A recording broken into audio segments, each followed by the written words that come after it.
C'est après 10 jours de travaux que s'est clôturée la toute première réunion interinstitutionnelle marquée par des exposés et travaux en commission sur différentes thématiques, à savoir dette publique provinciale, indemnité des sorties et arriérés des appuis budgétaires, décentralisation, fonctionnement et rétrocession des entités territoriales décentralisées, sécurité routière et révision des contrats Sopeco et OEBK, la problématique des collaborations et des respects des attributions entre l'Assemblée provinciale et le gouvernement provincial du Congo central, ainsi que les conflits fonciers. Après la présentation des rapports par différentes commissions, les participants ont adopté les recommandations formulées par les dites commissions au cours de ces assises. La commissaire générale en charge des relations avec l'Assemblée provinciale, Maître Rita Lokembela Diomile, pense que cette initiative ouvre une nouvelle dynamique dans les relations entre les deux institutions provinciales. Elle a par ailleurs, à cet effet, remercié les animateurs de ces deux institutions, notamment l'honorable président de l'Assemblée provinciale Jean-Claude Vambarosamba et Dr Guy Bandonongidi, gouverneur de province, pour la parfaite collaboration.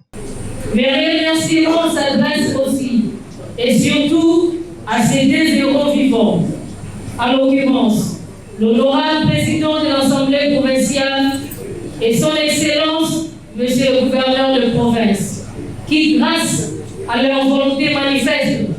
ont su imprimer à travers cette réunion interinstitutionnelle une nouvelle dynamique dans les relations entre les deux institutions provinciales. Pour sa part, Dr Guy Bandonongidi a salué les apports de tous les participants pour la réussite de ces travaux qu'il estime être à la hauteur de ses attentes. Je reste convaincu que son Excellence, Félix-Antoine Tshisekedi Tshilombo,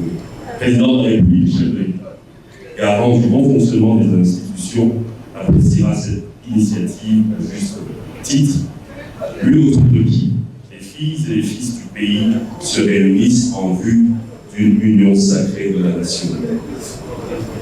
Très vite, les parties prenantes se rendent à l'évidence de la nécessité de cet espace de discussion pour traiter de la marche de la province suivant les attributions de compétences de chaque institution.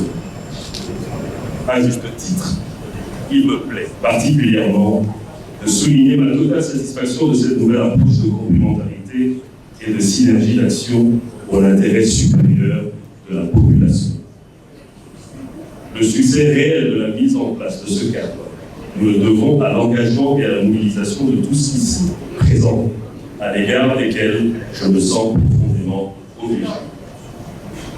Je note tout de même que les différentes thématiques débattues pendant les 2 journées successives étaient à la hauteur de nos attentes pour éviter la résurgence d'une crise institutionnelle, à telle enseigne que chacun d'entre nous s'en va,